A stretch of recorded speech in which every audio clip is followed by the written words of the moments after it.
The call came in at 2:13 a.m. It was supposed to be a simple welfare check. A woman had called the police because she thought someone was standing outside her house. She lived alone in a quiet neighborhood on the edge of town.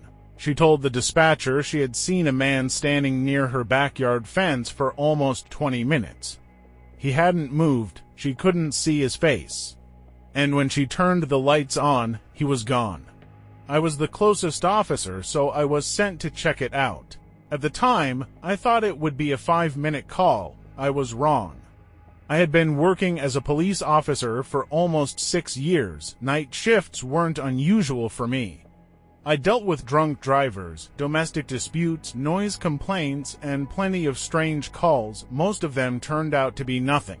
So when I pulled up outside the woman's house at around 2:20 a.m., I wasn't particularly worried. The neighborhood was completely quiet. No cars were moving. No porch lights were on. The only light came from a street lamp at the end of the road. I parked in front of the house and called the woman. She answered almost immediately. She sounded terrified. I told her I was outside. A few seconds later, she opened the front door. She was in her late 50s and looked like she hadn't slept in days. The first thing she said to me was, "He's still here." I asked her where. She pointed toward the backyard. I looked through the window. Nothing, just a dark yard, a wooden fence, and a few trees moving in the wind. I asked her to explain exactly what she had seen. She told me she had been watching television when she noticed a shadow moving past her kitchen window. She thought it was an animal. Then she saw a person standing near the fence. She watched him for several minutes. He never moved. Then she turned on the backyard light. The man disappeared. I checked the entire backyard. The gate was locked. The fence was too high to easily climb. There were no footprints in the wet grass. Nothing looked disturbed. I told her she was probably safe. But before I left, she stopped me. She said, "Officer, please don't go yet." I asked why. She pointed upstairs. "My bedroom is up there." Then she whispered, "I heard someone walking around up there before I called. That got my attention." I went upstairs and checked every room. The house was small. 2 bedrooms, a bathroom, and a narrow hallway. Everything looked normal. No open windows, no broken locks. No signs that anyone had entered. I checked the closet in the woman's bedroom. Empty. I checked underneath the bed. Nothing. I was about to leave when I heard a sound. A quiet creak. It came from downstairs. I looked at the woman. She was standing behind me. "Did you hear that?" She nodded. I drew my flashlight and walked back toward the stairs. The hallway was completely dark. I slowly walked downstairs. The sound came again. This time, it sounded like footsteps. One step, then another coming from the kitchen. I reached the bottom of the stairs and turned on my flashlight. Nothing. I walked into the kitchen. The back door was still locked. Then I noticed something. The kitchen window was open. I asked the woman if she had opened it. She said no. I closed it and checked the lock. It was broken. Someone could have opened it from outside. I radioed my partner and told him to come over. While I waited, I walked around the outside of the house again. That's when I noticed something near the fence. A footprint, then another. They were fresh. Someone had definitely been standing there. I followed them across the yard. They stopped near the back door. But there was something strange. The footprints didn't continue away from the house. They just stopped, as if whoever made them had disappeared. My partner arrived a few minutes later. We searched the property together. Nothing, no person, no vehicle, no obvious place to hide. We told the woman to stay with a family member for the night. She agreed. Before she left, she looked at me and said something I'll never forget. She said, "This isn't the first time." I asked her what she meant. She told me that for the past 3 weeks, someone had been watching her house. Every few nights, she would hear footsteps outside. Sometimes she would see a shadow near the fence, but she never called the police because she thought she was imagining it.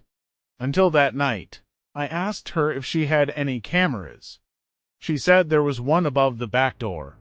We checked it. The camera had recorded something. At 1:51 a.m., a figure appeared near the fence. It stood there for almost 20 minutes. The image was grainy, but it was clearly a person. Then, at 2:09 a.m., the figure walked toward the house.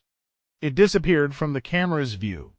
We checked the next few minutes, nothing. Then, at 2:12 a.m., the camera suddenly pointed toward the ground. Someone had moved it. I remember looking at my partner. Neither of us said anything. We went back inside. I checked every room again. This time, I looked for something we might have missed. Then I noticed the attic door. It was slightly open. I asked the woman if she ever went up there. She said no. She hadn't opened it in years. My partner stayed downstairs while I climbed the stairs. The attic was dark and dusty. There were old boxes everywhere. I swept my flashlight across the room. Nothing. Then I saw something in the corner. A sleeping bag. It looked old.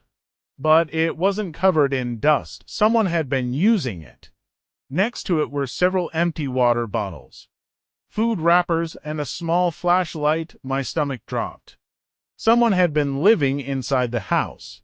I immediately called my partner upstairs. We searched the attic carefully. Then we found a small opening behind some boxes. It led to a narrow space between the walls. There was just enough room for someone to crawl through. I pointed my flashlight inside. At first, I saw nothing. Then I noticed a piece of paper taped to the wall. There were only 3 words written on it: "She never knows." We cleared the house and called for backup. The woman was taken somewhere safe. We searched the entire property for hours. But we never found anyone, not that night, not the next day. There was no clear evidence of who had been inside the house. The sleeping bag and other items were taken for investigation. The case remained open. A few weeks later, I was working another night shift when I received a call from my supervisor. He told me something had been found. The forensic team had gone through the camera footage again. They had enhanced one of the recordings. It showed the figure standing near the fence. But there was something we hadn't noticed. The person wasn't looking at the house. They were looking directly at the camera. And just before the camera moved, the figure raised one hand, as if they knew exactly where it was. I never found out who that person was. The woman eventually moved away. The house was sold a few months later. As far as I know, nobody ever caught the person responsible. But there's one part of that night I still think about. The attic, the sleeping bag, the bottles, the food. Whoever had been living there wasn't just hiding in the house. They'd been there for a while, watching, listening, waiting, and if the woman hadn't called the police that night, I don't know how long they would have stayed. Sometimes I wonder if that person was still inside when we arrived. Maybe they were hiding somewhere we didn't check. Maybe they were watching us from inside the walls, because when I think back to that night, there's one thing that still doesn't make sense. The footprints outside the back door were fresh.